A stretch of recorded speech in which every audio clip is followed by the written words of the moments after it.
Aqui nessa página a gente continua, né, exercício de fixação, e agora a questão, né, escolhida é sobre cálculo de Kp. Então, mesmo lance, a gente vai analisar, vai ver os detalhes, vai analisar esses detalhes e mostrar para você o que você tem que saber, lembrar, puxar lá de trás do que você já sabe, para poder resolver com eficiência, tá, a questão. Então, o enunciado diz, eu não coloquei aqui a faculdade, mas é como sempre eu falo, se você quiser saber, coloca uma parte do enunciado, clique em Enter no Google, e aí você vai ter a questão toda. E aí o enunciado diz, em um recipiente fechado de 4 litros, já está me dando o volume do recipiente, tá? Encontram-se 7,2 gramas de água, 8 gramas de hidrogênio e 6,4 gramas de oxigênio em equilíbrio, olha aquele papo importante, na temperatura de 660... Ih, rapaz, tá brabo o negócio aqui. Deixa eu tomar água aqui que já tá dando tilt. Agora melhorou. Numa temperatura de 677 graus Celsius. Continua enunciado. Qual dos valores propostos a seguir condiz com o valor da constante de equilíbrio em termos de pressão, Kp, desse sistema? Ele me dá as massas molares de cada substância, água, H2O2, e me dá o valor da constante universal dos gases. E ainda me dá a reação, né? 2 de H2 mais O2, no equilíbrio produzindo 2 de água. Nota que eu tenho gases, hidrogênio e oxigênio, e a água, vapor. Por que a gente põe vapor? Porque tem uma diferença entre vapor e gás, tá? Vapor é o que naturalmente se apresenta no estado líquido e está, naquele momento, no estado de vapor. O gás não. O gás, o estado natural da substância, tá? O estado de agregação, é gasosa. Essa é a diferença, tá? Só para lembrar disso que é importante. E aí vem as alternativas. Então, quando a gente analisa o nosso enunciado, primeiro eu vou saber o seguinte, ele me dá massa. E para calcular para o Kp, a gente tem que saber que a gente vai ter que trabalhar com as pressões parciais. E para calcular a pressão parcial, nota que ele me dá aqui, ó, volume, me dá a temperatura em graus Celsius, que eu tenho que transformar em graus Kelvin.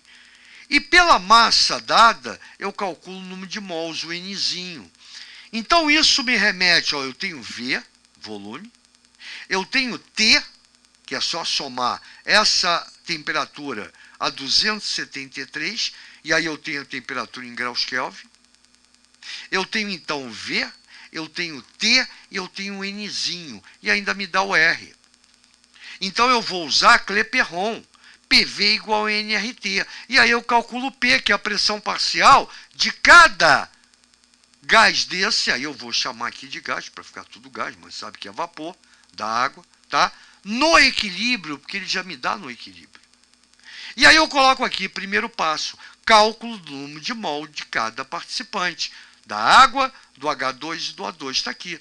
Da água, como é que eu calculo o número de mol? É massa sobre mol. A massa da água, que é a dada, 7,2, dividido pela massa molar da água, o mol, que é 18, o que vai dar 0,4. Para o hidrogênio, a massa que ele me deu é 8, e eu divido pelo mol, ou massa molar, que é 2 gramas, o que vai dar 4 mol. E para o oxigênio, O2, eu pego a massa dada, 6,4, está aqui, e divido pela massa molar ao mol, 32, o que vai dar 0,2. Então lembra, ó, determinação da pressão de cada participante. Lembra que eu quero calcular o Kp. Então eu vou calcular esse P aqui segundo a equação de Clapeyron. O P eu quero, o V eu tenho, 4 litros para todo mundo. Aqui, ó. Tá vendo? Ó, 4 litros para todo mundo. O Nzinho é o que eu acabei de calcular. Está aqui, ó. Cada um apresenta o seu Nzinho.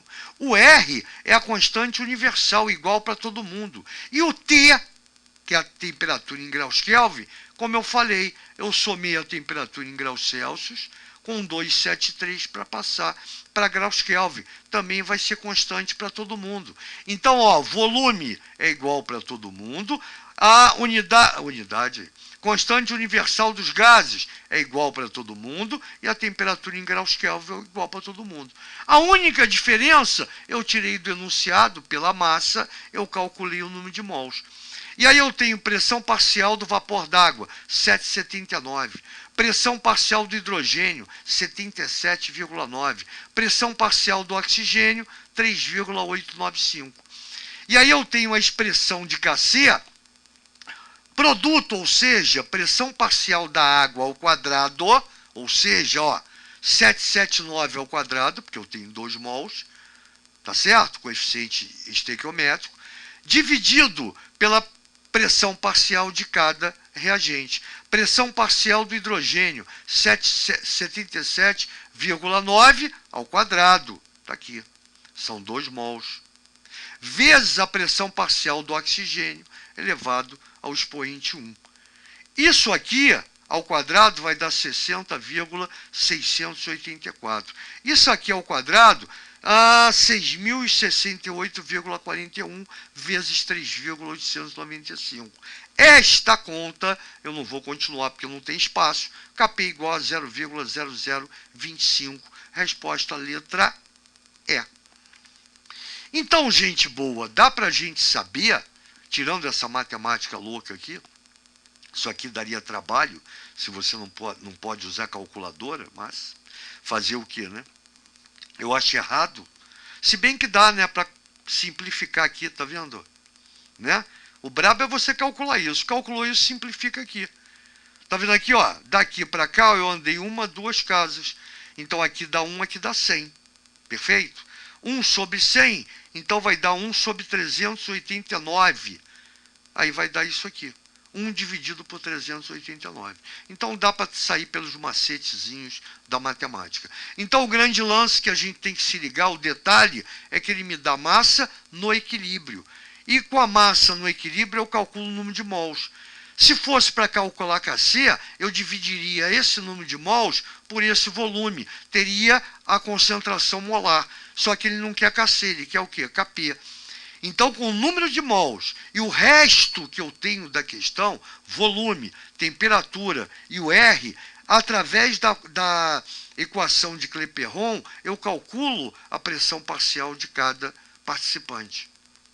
E aí, pela expressão produto sobre reagente, eu calculo, só que a pressão parcial, eu calculo o Kp. Acabou, gente, boa.